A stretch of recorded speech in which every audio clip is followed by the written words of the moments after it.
Mari kita bersama membuka Alkitab kita dalam Kisah Para Rasul pasal yang ketiga. Kisah Para Rasul pasal yang ketiga mulai ayat yang pertama.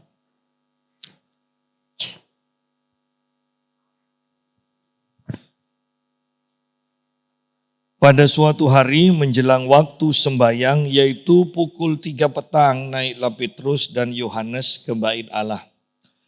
Di situ ada seorang laki-laki yang lumpuh sejak lahirnya sehingga ia harus diusung.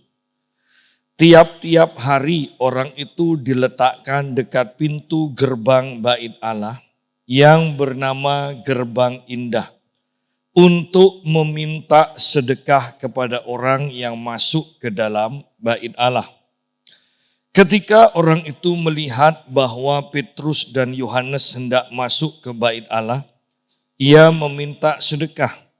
Mereka menatap dia dan Petrus berkata, "Lihatlah kepada kami." Lalu orang itu menatap mereka dengan harapan akan mendapat sesuatu dari mereka. Tetapi Petrus berkata, "Emas dan perak tidak ada padaku, tetapi apa yang kupunyai, kuberikan kepadamu. Demi nama Yesus Kristus orang Nazaret itu berjalanlah." Lalu ia memegang tangan orang itu dan membantu dia berdiri. Seketika itu juga kuatlah kaki dan mata kaki orang itu. Ia melonjak berdiri, lalu berjalan kian kemari dan mengikuti mereka ke dalam bait Allah, berjalan dan melompat-lompat serta memuji Allah. Seluruh rakyat itu melihat dia berjalan sambil memuji Allah. Lalu mereka mengenal dia sebagai orang yang biasanya duduk meminta sedekah di gerbang indah bait Allah, sehingga mereka takjub dan tercengang tentang apa yang telah terjadi padanya. Mari kita lihat satu persatu ayat-ayat ini. Dikatakan bahwa menjelang waktu sembahyang, yaitu pukul 3 petang, naiklah Petrus dan Yohanes ke bait Allah. Ayat ini penting. Bahwa kebanyakan kita fokus kepada Petrus menyembuhkan orang yang lumpuh ini. Tidak salah karena memang ini cerita tentang itu. Tetapi awalnya ini sangat penting. Bahwa Petrus dan Yohanes tidak pernah melewatkan waktu sembahyang. Ini penting sekali. Petrus dan Yohanes tidak pernah melewatkan waktu sembahyang. Banyak orang ingin langsung melakukan mujizat tanpa memperhatikan hal-hal yang kecil yang seharusnya menjadi rutinitas kita. Ya, yang pada akhirnya akan membawa kita kepada hal-hal yang besar. Banyak orang menyepelekan waktu doa. Baik di pagi hari, secara pribadi, waktu bersama-sama di dalam gereja, banyak orang menyepelekan. Bukan hanya sekedar tidak suka, tetapi karena menyepelekan. Ya. Orang walaupun tidak suka ada di kamar sendiri, coba lihat. Kalau sakit, mereka terpaksa di kamar sendirian. Tetapi lihat di sini bahwa saya lebih menekankan mengapa banyak orang tidak berdoa atau melewatkan waktu doa. Karena mereka menyepelekan. Mereka tidak sadar bahwa mereka membutuhkan doa-doa yang terus dilakukan. Sehingga pada waktu masalah demi masalah terjadi di depan, maka semua yang kita lakukan ini akan nyata dampaknya ke depannya. Ya. Banyak orang menyepelekan menabung mungkin 1.000, 5.000 tiap hari ditabung, tidak dipakai, ya kan? Tetapi ke depannya ketika kita membutuhkan, kemudian kita mengetahui ternyata menabung yang sedikit demi sedikit, yang awalnya uang itu tidak berguna, mungkin bagi kita tidak berguna karena terlalu sedikit. Tetapi ternyata pada waktu menghadapi masalah besar, hal-hal yang tidak berguna yang sangat kecil ini ternyata sangat dibutuhkan. Ya. Oleh karena itu kita melihat banyak orang Kristen kelabakan ketika menghadapi masalah. Apakah itu penyakit, apakah itu kebangkrutan, apakah itu disantet orang, ya kan? Apakah itu menghadapi rumah atau tempat yang tiba-tiba menjadi angker. Jangan berpikir karena rumah kita bersih awal-awalnya kemudian tidak bisa menjadi angker. Karena orang bisa mengirim roh-roh jahat datang ke rumah kita. Ya. Oleh karena itu saya tekankan bahwa ketika menghadapi seperti ini banyak dari orang Kristen tidak berdaya. Kenapa? Karena mereka tidak pernah menabung hal-hal yang kecil ini loh. Ya. Anda perhatikan bahwa kita semua banyak kagum dengan Daniel. Daniel menjadi menteri atau perdana menteri. Orang penting ya dalam 4 generasi raja. Raja-raja berganti-ganti sebanyak 4 kali. Daniel tetap menjadi orang penting. Ya. Penyebabnya apa? Anda ingat ketika ada satu peraturan dalam 1 bulan, semua orang tidak boleh meminta apapun kepada dewa, kepada Tuhan mereka. Hanya bisa berseru berdoa kepada raja yang berkuasa pada waktu itu.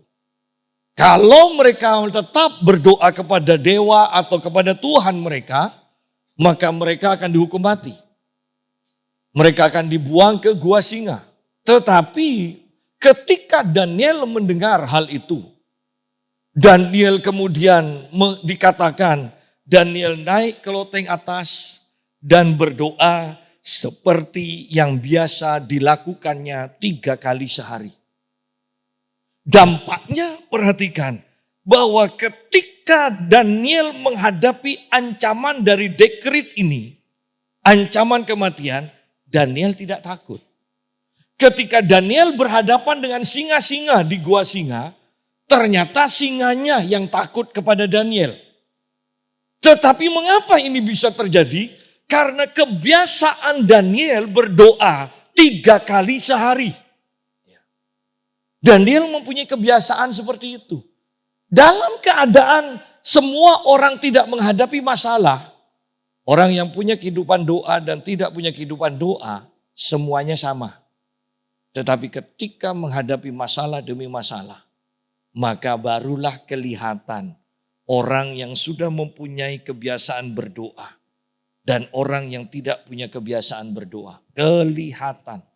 Responnya kelihatan, akibatnya juga kelihatan. Ya. Oleh karena itu saya mengatakan ayat pertama ini sangat penting. Pada suatu hari menjelang waktu sembahyang, yaitu pukul 3 petang, naiklah Petrus dan Yohanes ke bait Allah. Petrus dan Yohanes tidak pernah melewatkan waktu sembahyang. Petrus dan Yohanes tidak mau terlambat untuk melakukan sembahyang pada waktunya. Dan ini hal yang remeh. Saya percaya semuanya sepakat dengan saya bahwa sebagian besar menganggap doa itu remeh. Enggak Pak, saya tidak menganggap doa itu remeh. Dibuktikan melalui tindakan. Bukan dibuktikan melalui pengakuan. Ya. Dibuktikan melalui tindakan. Sidang jemaat, pada waktu kita menghadapi masalah besar, kalau iman kita memang tidak pernah dipupuk, mau dipaksa bagaimanapun untuk beriman, engkau tidak akan pernah bisa beriman. Ya, kita sepertinya sudah tahu bahwa kita tidak punya kemampuan apa-apa, tidak bisa berbuat apa-apa, karena kita tidak pernah diperbarui dari sehari ke sehari. Mari kita sungguh-sungguh perhatikan. Ya. Ada berita seperti saya tadi pagi sudah katakan bahwa COVID, kombinasi antara Delta dan Omikron sudah mewabah lagi. Dan sudah lebih dari 1.000 setiap hari, diperkirakan bulan Juli sudah mencapai puncaknya yaitu 20.000 dalam sehari. Itu puncaknya, nanti baru turun. Ya, tetapi kan jangan sampai kita kena pada puncaknya kan. Nah seharusnya lah kita bukan takut tetapi persiapkan diri. Itu yang penting, persiapkan diri. Nah, bisa bayangkan ketika Petrus tidak mempunyai kehidupan doa dan tiba-tiba dia berhadapan dengan orang yang lumpuh itu. Maka yang Petrus akan lakukan ketika berhadapan-hadapan dengan orang lumpuh yang minta uang, saya percaya yang dia akan lakukan adalah merogoh kantongnya mencari uang. Bahwa kita bisa mencukupi kebutuhan orang sebatas jasmani saja. Menolong untuk meringankan, bukan menyelesaikan, meringankan secara jasmani saja. Tetapi tanpa doa, tanpa kemampuan manusia rohani yang tangguh di dalam kita tidak akan pernah menyelesaikan sampai ke akar-akarnya. Sampai kepada penyebabnya kenapa orang itu menjadi peminta-minta. Hanya orang yang mempunyai kuasa yang dibangun di dalam ibadah yang benar yang akan mampu menyelesaikan banyak masalah sampai ke akarnya. Banyak orang berpikir bahwa saya tidak punya masalah. Sidang jemaat. Kalau tidak punya masalah, kenapa hidupmu tidak berdampak kepada orang banyak? Bukan hanya soal kita jatuh. Tetapi saya mau katakan begini. Kalau kita tidak berdampak, hidup kita tidak berdampak kepada orang banyak, maka kita ada dalam masalah. Lihat panggilan Petrus, di sini dikatakan di dalam kitab Markus, coba dahulu kita lihat. Panggilan Markus yang Yesus lakukan, Markus pasal pertama, ayat yang ke-16. Ketika Yesus sedang berjalan menyusur danau Galilea, ia melihat Simon dan Andreas, saudara Simon. Mereka sedang menebarkan jala di danau, sebab mereka penjala ikan. Yesus berkata kepada mereka, "Mari, ikutlah aku dan kamu akan kujadikan penjala manusia." Sudah jelas kan panggilan dari Tuhan Yesus? Bahwa Petrus yang penjala ikan dipanggil oleh Tuhan Yesus seakan-akan supaya lebih jelas saya mau katakan berhenti jadi penjala jiwa ya. Penjala ikan, ikut aku akan bentuk, aku akan jadikan penjala jiwa. Nah, seandainya Petrus hanya berhenti jadi penjala ikan dan mengikut Yesus, menjadi murid Yesus, tetapi tidak sampai menjadi penjala jiwa, berarti kan rencana yang Tuhan tetapkan dalam hidup Petrus itu tidak kesampaian. Petrus menjadi penjala jiwa setelah dia dipenuhi Roh Kudus, setelah dia berdoa selama 10 hari. Baru dia bisa memenangkan jiwa, 3.000 jiwa. Jadi untuk Petrus menjadi penjala jiwa, diawali dengan Petrus membangun kehidupan doa yang benar. Di banyak negara kebangunan rohani terjadi, kalau mau diselidiki ternyata semuanya diawali oleh ada beberapa orang yang membangun dirinya di dalam doa yang benar. Baru kemudian jiwa-jiwa dimenangkan. Tidak cukup hanya kita mengatakan, enggak, saya tidak ada masalah. Kalau rencana Tuhan atas hidup kita tidak digenapi, berarti kita ada dalam masalah. Karena berarti rencana Tuhan atas hidup kita gagal. Pak, tapi saya kan tidak berbuat dosa. Tidak cukup. Karena Yesus datang mati bagi kita untuk mengampuni dosa kita. Tidak cukup hanya di sana.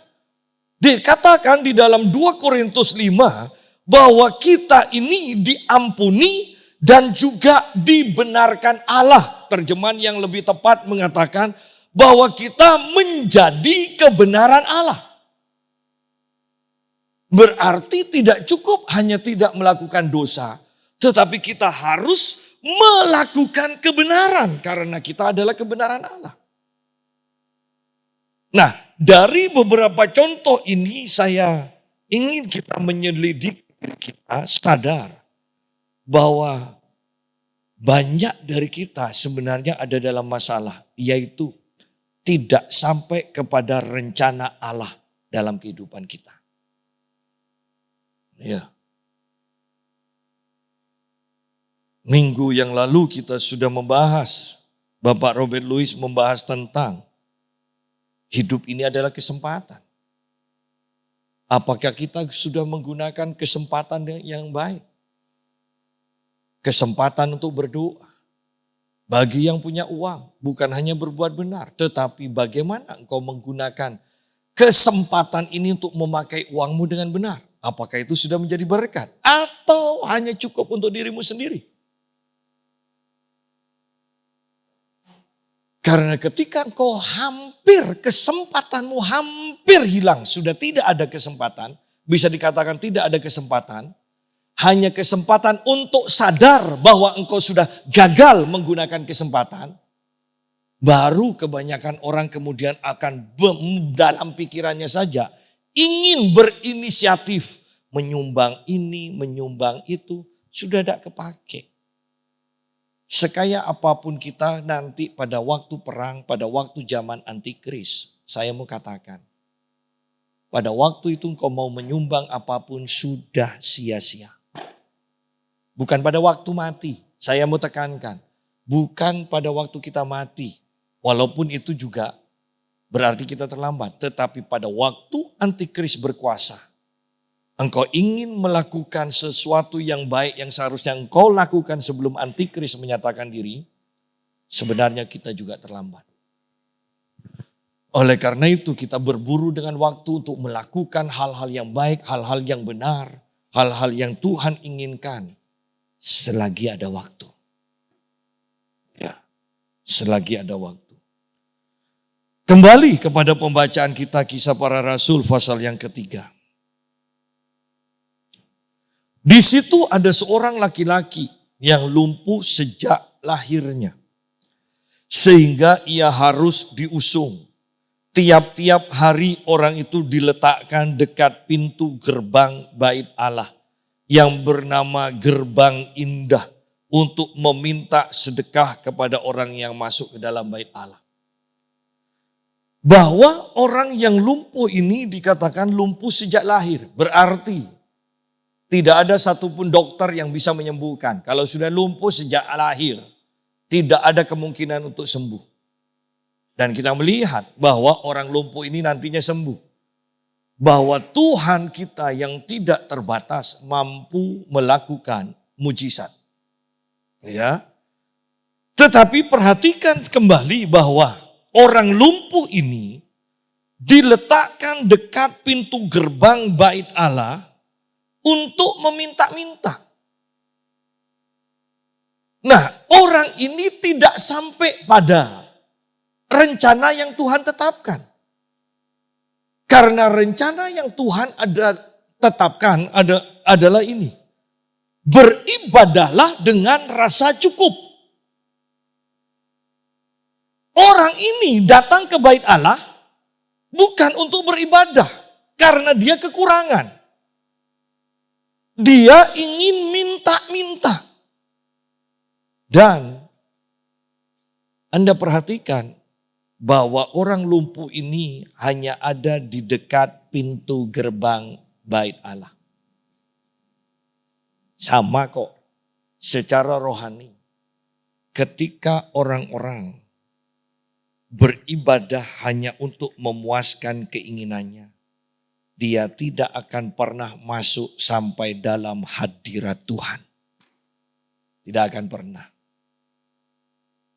Hanya orang yang sudah selesai dengan dirinya sendiri. Hanya orang yang sudah merasa cukup dengan Yesus Tuhan saja yang akan mampu masuk ke dalam hadirat Tuhan yang kudus. Dan kembali, banyak orang yang tidak mengerti hal ini. Yang penting kan ibadah, Pak. Yang penting kan ibadah. Sebelum kita sampai masuk ke dalam hadirat Tuhan, ibadah kita tidak akan membawa dampak. Paling hanya menenangkan diri kita bahwa kita sudah beribadah. Tetapi untuk perubahan sampai ke dalam batinnya kita hanya bisa terjadi ketika kita masuk dalam hadirat Tuhan. Ya. Dan untuk itu kita harus beribadah disertai dengan rasa cukup bahwa pengorbanan Yesus, semua karya Tuhan atas hidup kita sudah mencukupi apa yang kita butuhkan untuk menjalani kehidupan yang benar di muka bumi ini. Orang lumpuh ini diletakkan di dekat pintu gerbang bait Allah. Orang lumpuh ini tidak pernah masuk. Ya. Ataukah ini juga menjalankan perintah dari Raja Daud yang mengatakan orang yang cacat, orang yang dikebiri tidak boleh masuk ke dalam bait Allah. Ya. Nah, ayat yang ketiga kemudian mengatakan ketika orang itu melihat bahwa Petrus dan Yohanes hendak masuk ke bait Allah, ia meminta sedekah. Mereka menatap dia, yaitu Petrus dan Yohanes, dan Petrus berkata, "Lihatlah kepada kami." Lalu orang itu menatap mereka dengan harapan akan mendapat sesuatu dari mereka. Penting sekali untuk berhadapan muka, bertatap muka. Karena iman seseorang, hati seseorang itu akan terpancar melalui tatapannya. Oleh karena itu kalau Anda terus membaca kisah para rasul, Anda akan membaca kalau tidak salah pengalaman dari Rasul Paulus. Yang mengatakan bahwa Paulus melihat ada iman dari orang itu untuk disembuhkan. Dan kemudian Paulus menyembuhkan orang yang kelihatan imannya melalui pancaran kedua matanya. Di sini pun sama. Dikatakan, "Lihatlah kepada kami," kata Petrus. Lalu orang itu menatap mereka dengan harapan akan mendapat sesuatu dari mereka. Tetapi Petrus berkata, "Emas dan perak tidak ada padaku. Tetapi apa yang kupunyai kuberikan kepadamu. Demi nama Yesus Kristus orang Nazaret itu berjalanlah." Bahwa pengakuan Petrus ini bukan hanya sekedar kata-kata. Tetapi ini adalah kenyataan. Banyak dari pendeta-pendeta super kaya selalu mengatakan, kami ini hamba Tuhan. Tetapi oleh karena kami hamba Tuhan maka kami ini tidak punya uang. Tetapi ATM dan kartu kreditnya banyak. Tetapi Petrus tidak seperti mereka. Petrus mengatakan kebenarannya. Emas dan perak tidak ada padaku. Kenapa? Mari kita kembali lihat Markus pasal yang pertama tadi. Markus pasal yang pertama. Ayat yang ke-17. Yesus berkata kepada mereka, "Mari ikutlah aku dan kamu akan kujadikan penjala manusia."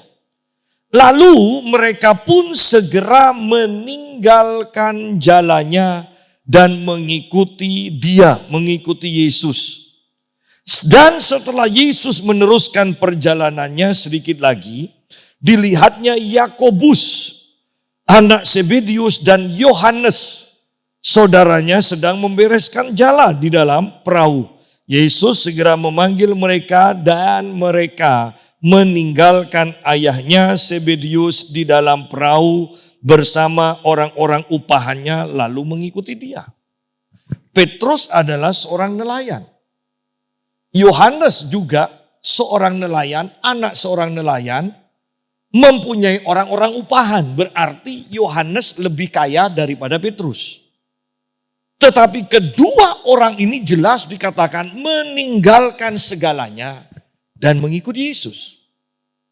Oleh karena itu kemudian kita mendapati di dalam kisah para rasul tadi, Petrus mengatakan emas dan perak tidak ada padaku. Karena memang dari awal dia ikut Yesus, dia sudah meninggalkan semuanya. Bukan hanya sekedar kata-kata, tetapi inilah yang terjadi. Anda kalau suka membaca buku atau memperhatikan keadaan perkembangan gereja, Anda lihat kebanyakan orang-orang yang melakukan mujizat dipakai Tuhan luar biasa, mereka adalah orang-orang yang sederhana. Iya, mereka pemimpin besar, tetapi hidup mereka sederhana. Tidak mungkin Tuhan memakai orang yang bermewah-mewah. Saya mendengar seseorang yang dahulu sederhana dan ibadahnya sering mengadakan KKR dan mujizat demi mujizat terjadi. Tetapi ketika orang ini terkenal dan menjadi sangat kaya, saya mendengar dari orang dalam bahwa Pak, awalnya itu benar memang mujizat, tetapi sekarang KKR yang dilakukannya itu sudah disetting sedemikian rupa. Nanti ada anak buahnya di pojok mengatakan, aku disembuhkan, haleluya. Kemudian memberi kesaksian. Kemudian yang lain ada lagi disetting di tempat lain mengatakan, mengacungkan tangan, aku disembuhkan dari penyakit ini. Disetting. Kenapa bisa terjadi seperti itu?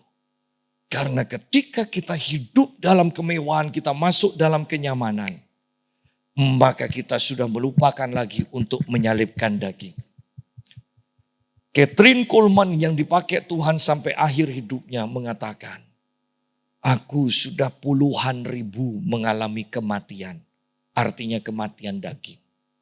Puluhan ribu kali mengalami kematian daging. Dan dia orang yang hidup sederhana. Saya tidak mengatakan hidup kekurangan. Saya mengatakan hidup sederhana. Ya. Hampir kita melihat hampir semua hamba-hamba Tuhan besar sekarang hidup bermewah-mewah. Ketika saya berbicara dengan seorang hamba Tuhan itu mengatakan begini, dia menyebut bapak rohaninya.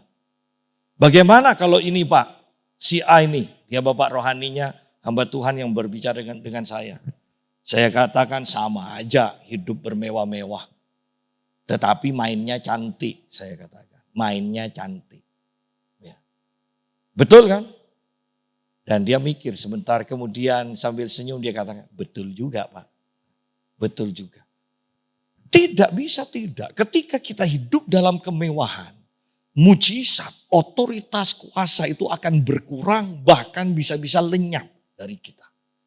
Ketika itu sudah lenyap, bagaimana untuk mempertahankan pendapatan demi pendapatan yang sudah bisa yang biasa kita terima. Cara satu-satunya adalah main politik dalam gereja. Main tipu sini, tipu sana. Men-setting sedemikian rupa supaya kelihatan Tuhan masih bekerja. Tetapi sebenarnya Tuhan sudah tidak bekerja. Tidak akan Tuhan memakai orang yang hidup bermewah-mewah.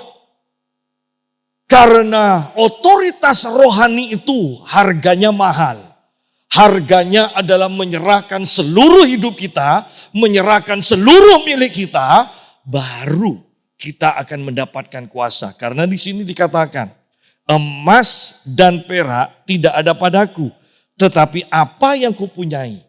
Petrus meninggalkan segalanya, tetapi Petrus sekarang memiliki sesuatu. Apa sesuatu itu? Yaitu nama Tuhan Yesus. Kuasa dari nama Tuhan Yesus. Di dalam kitab Matius pasal 16, Matius pasal yang ke-16.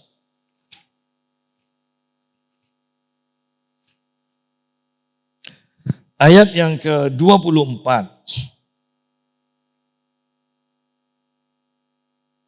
Atau kita baca mulai ayat yang ke-21.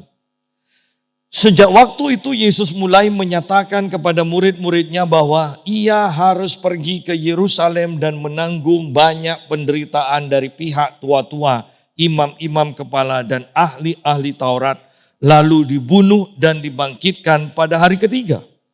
Tetapi Petrus menarik Yesus ke samping dan menegur dia, katanya, "Tuhan, kiranya Allah menjauhkan hal itu sekali-kali takkan menimpa engkau." Maka Yesus berpaling dan berkata kepada Petrus, "Enyahlah iblis, engkau suatu batu sandungan bagiku, sebab engkau bukan memikirkan apa yang dipikirkan Allah, melainkan apa yang dipikirkan manusia."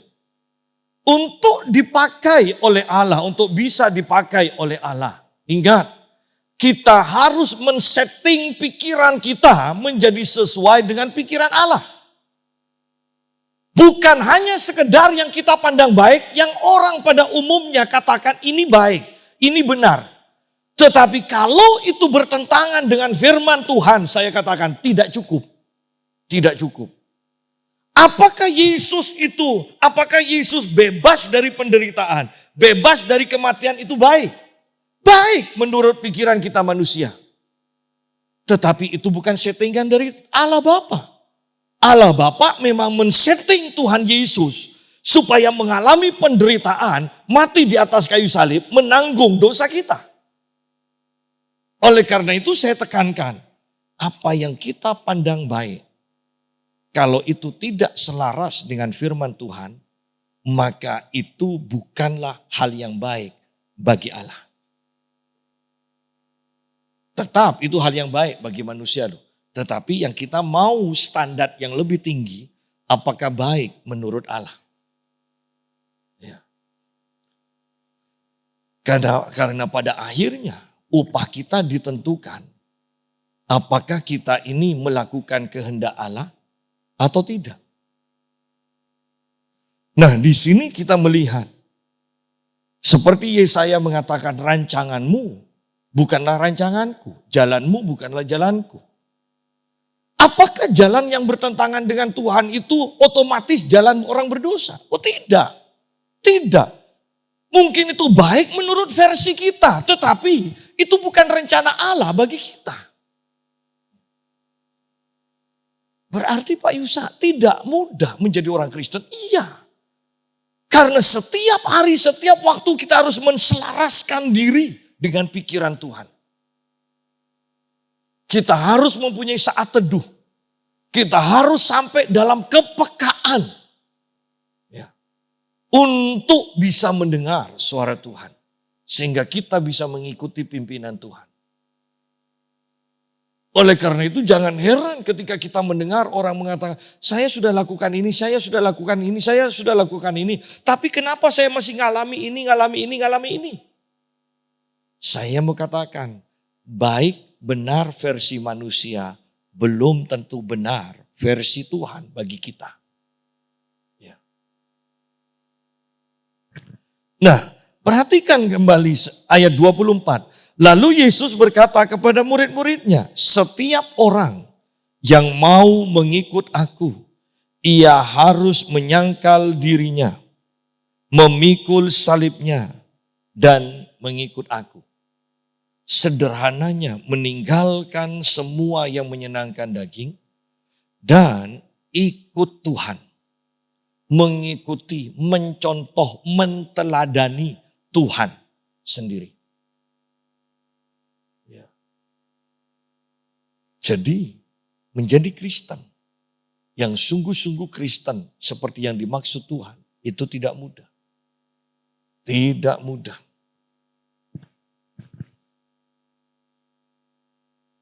Karena barang siapa mau menyelamatkan nyawanya, ia akan kehilangan nyawanya. Tetapi barang siapa kehilangan nyawanya karena aku, ia akan memperolehnya. Bukankah ini berbicara tentang pertukaran? Kalau kita menyerahkan nyawa demi Tuhan, bukan demi yang lain, demi Tuhan, maka Tuhan akan memberikan kepada kita. Ya. Nah, kembali kepada Kisah Para Rasul, pasal yang ketiga. Tetapi Petrus berkata, emas dan perak tidak ada padaku. Tetapi apa yang kupunyai, kuberikan kepadamu. Demi nama Yesus Kristus orang Nazaret itu berjalanlah.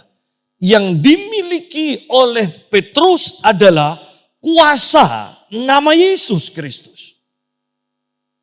Kita bisa mempunyai nama Tuhan Yesus. Kita bisa mengenal dan mengucapkan nama Tuhan Yesus. Tetapi pertanyaannya, adakah kuasa yang menyertainya? Kuasa yang menyertai nama Yesus hanya bisa dimanifestasikan oleh orang-orang yang sudah menyangkal dirinya, memikul salibnya, menyalibkan dagingnya, dan mengikuti teladan dari Tuhan Yesus. Paulus mengatakan, ikutilah teladanku sebab aku mengikuti teladan Yesus Kristus. Dan kita melihat bahkan jubah dari Paulus, sapu tangan dari Paulus dipakai untuk mengusir setan, dipakai untuk menyembuhkan orang sakit. Bayangan dari Rasul Petrus bisa menyembuhkan orang sakit, bisa mengusir setan. Bahwa dua hal ini seharusnya ada dalam kehidupan kita. Yaitu mengusir setan dan menyembuhkan orang sakit. Untuk dua hal ini, saya mau katakan tidak perlu bingung dengan karunia. Ini berbicara tentang kuasa yang Tuhan akan percayakan kepada setiap orang yang percaya, yang menyangkal dirinya, pikul salib dan mengikut Yesus.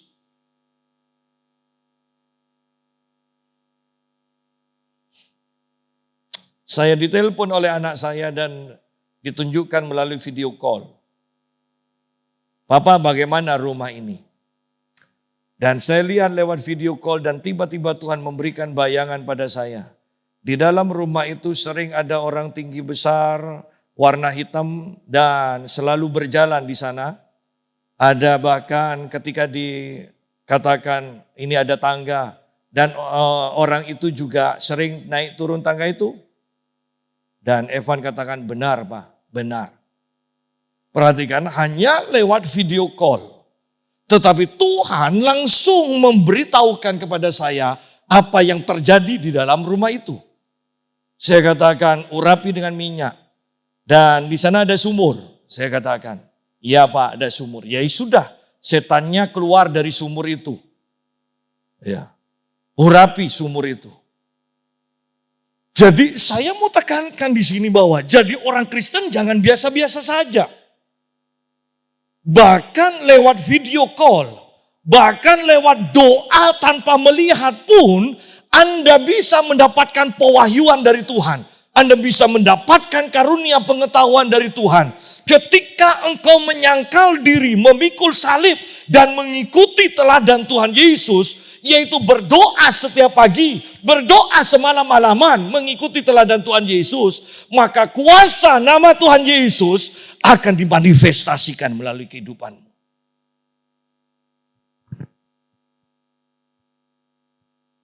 Dan ketika Anda sering mengalami hal ini, Anda akan semakin peka. Iya, Anda akan semakin peka. Saya sering kali ditelepon tanpa melihat pun saya langsung mendapatkan bayangan dari Tuhan. Rumah ini seperti ini, rumah ini seperti ini. Sehingga bahkan di tempat fitness saya dikatakan ini ahli terawang. Di Samarinda saya dikatakan ini pendeta pengusir setan. Tetapi kebenarannya adalah ketika kita menyangkal diri, pikul salib dan mengikuti teladan Yesus yang berdoa dan berdoa dan berdoa. Maka kuasa nama Tuhan Yesus bukan hanya sekedar suara. Tetapi ketika kita menyuarakan nama Yesus ada kuasa yang akan menyertainya. Sidang jemaat, tidak mudah. Tidak mudah. Ketika saya di Bali dan seorang hamba Tuhan datang pada saya ketika mendengar anak saya sudah menikah di Dobo. Dia katakan, Pak, Bu, saya juga punya anak. Dan anak saya kawin dengan orang Dobo. Kemudian anak saya kena penyakit demam berdarah meninggal di Dobo.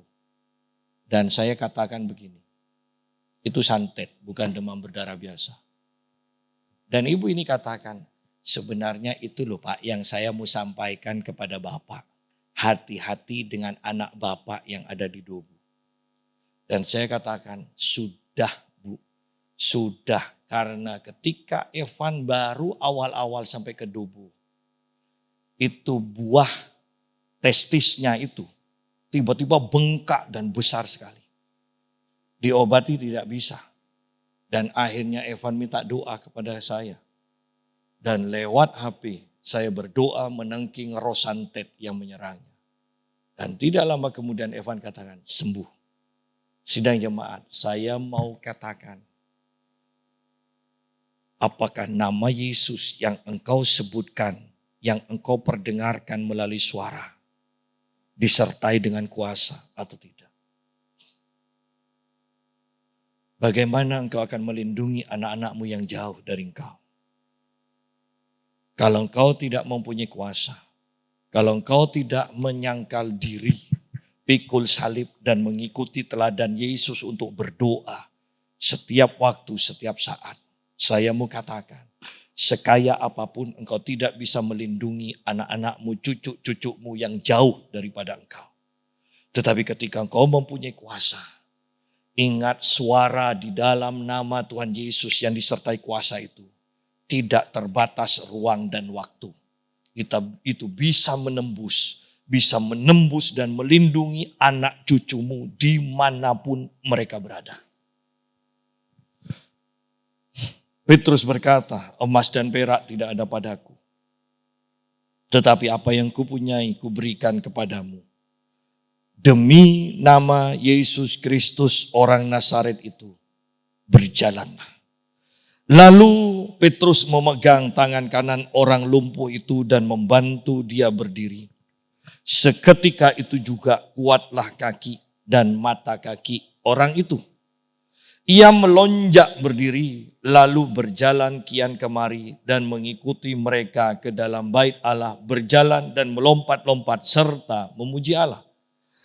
Sidang jemaat, ketika awal-awal seseorang menerima Tuhan Yesus, dia perlu dibantu.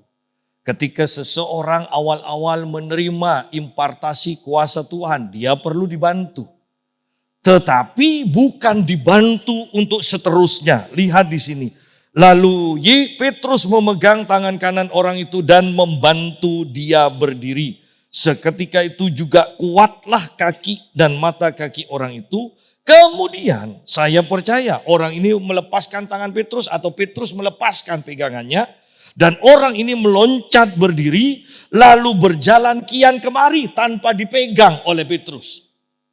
Demikian pula kehidupan kerohanian kita. Jangan hanya mengandalkan Bapak rohani terus menerus. Awalnya iya.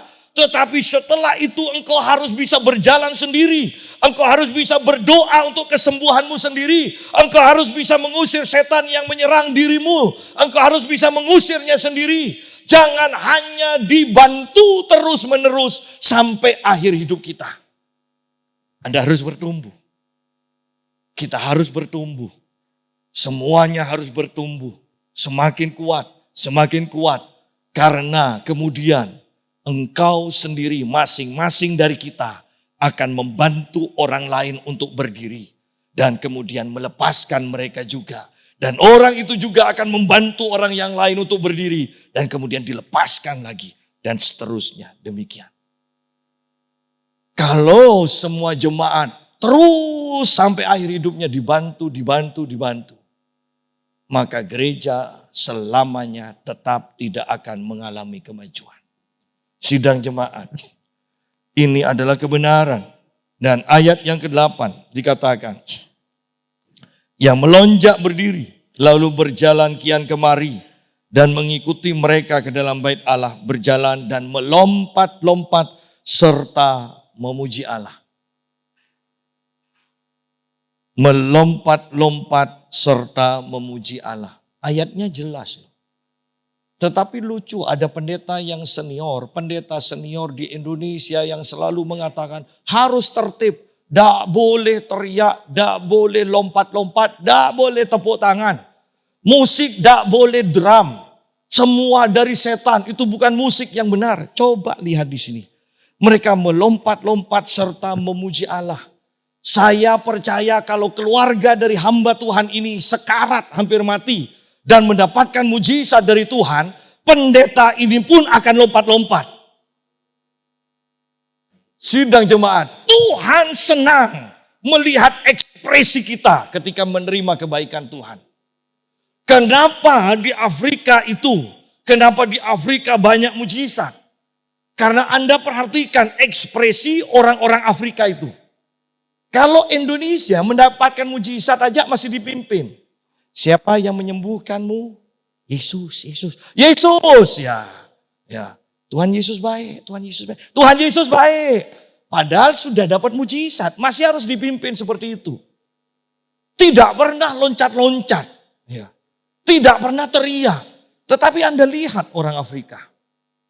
Orang Indonesia itu bingung. Hitam sedikit tidak berani pakai baju hitam. Takut semakin gelap. Anda lihat orang-orang negro kan? Orang negro. Mau hitam, mau kelabu, pakai baju hitam. Siapa takut? Pakai baju merah menyala. Siapa takut? Pakai kuning menyala. Siapa takut? Kita itu terlalu jaim. Sehingga bahkan kuasa Tuhan pun tidak betah untuk tinggal lama-lama dengan kita. Tuhan menginginkan kita mengekspresikan kebaikan yang Tuhan sudah kita terima. Orang lumpuh ini melompat-lompat dikatakan serta memuji Allah. Bisa bayangkan keadaan di sana? Heboh. Dengan satu orang lumpuh yang mendapatkan mujizat. Pasti heboh. Ya. Bait suci itu heboh. Ya. Jadi jangan senang. Gereja tertib. 1 jam selesai. 1 jam selesai. 1 jam selesai. Jangan senang-senang. Ya. Saya punya teman diundang untuk khotbah 3 kali.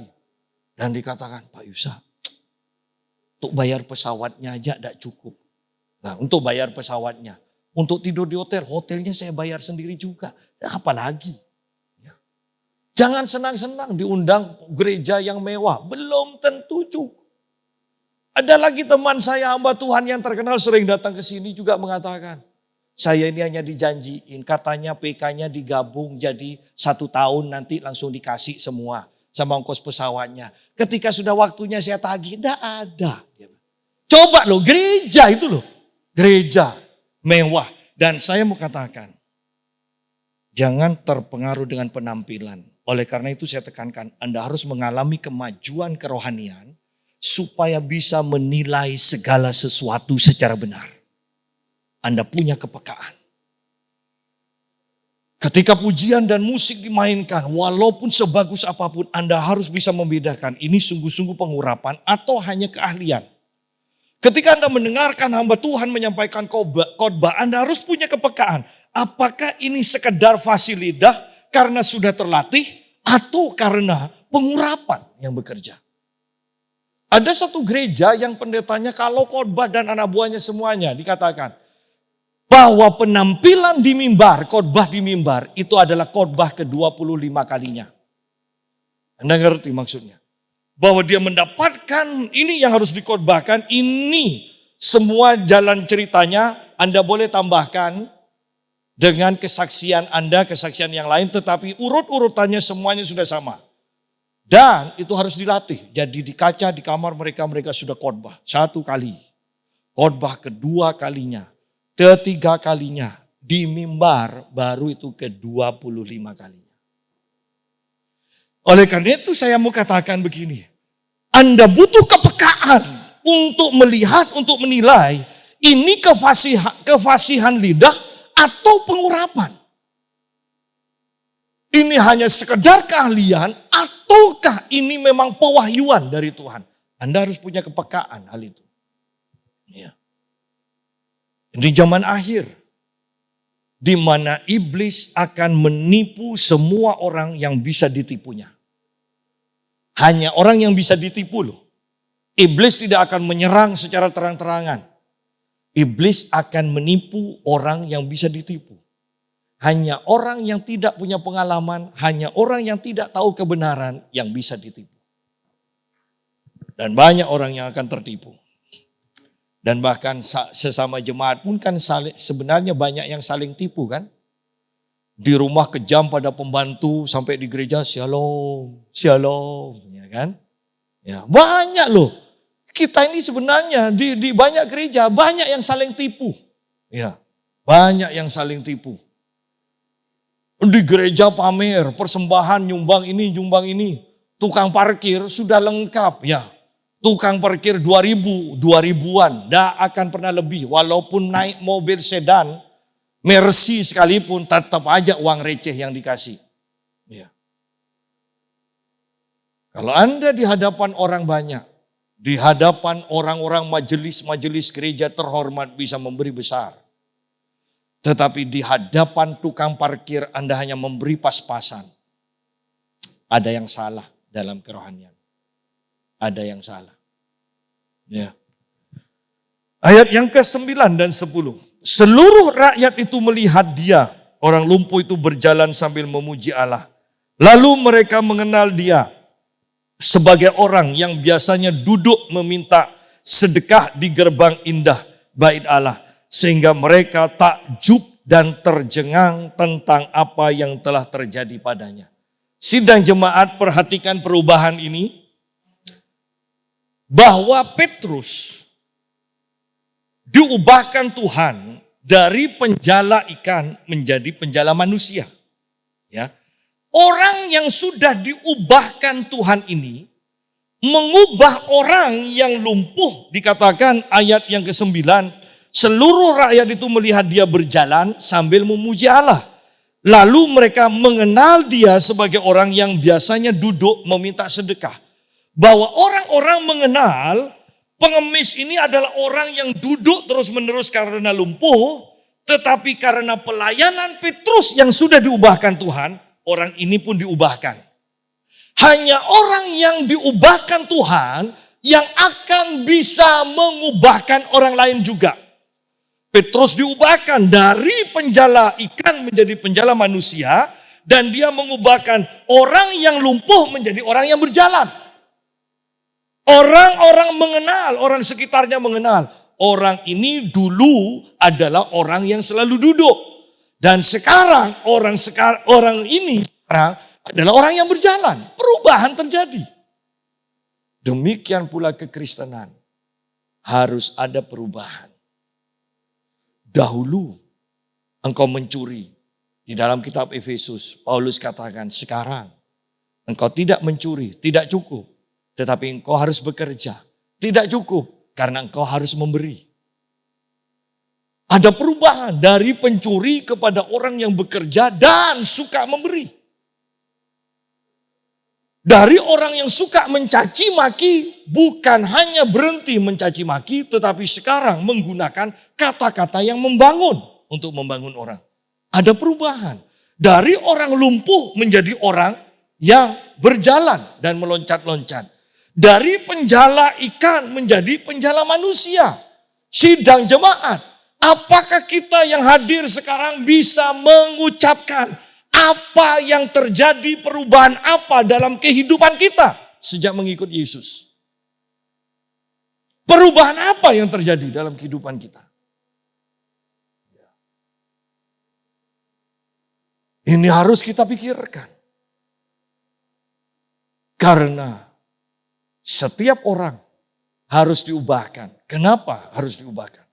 Karena awalnya pasti tidak hidup dalam rencana Tuhan. Dan kalau kita benar, kita beralih masuk dalam rencana Tuhan, otomatis perubahan demi perubahan pasti akan terjadi. Penekanan kita kembali, ingat, bukan hanya memperdengarkan nama Tuhan Yesus, tetapi suara yang terdengar dan didengarkan itu, apakah ada kuasa yang menyertainya? Untuk memperdengarkan nama Yesus dengan kuasa yang menyertainya, tidak ada cara lain. Sangkal diri, pikul salib, ikuti teladan Tuhan Yesus.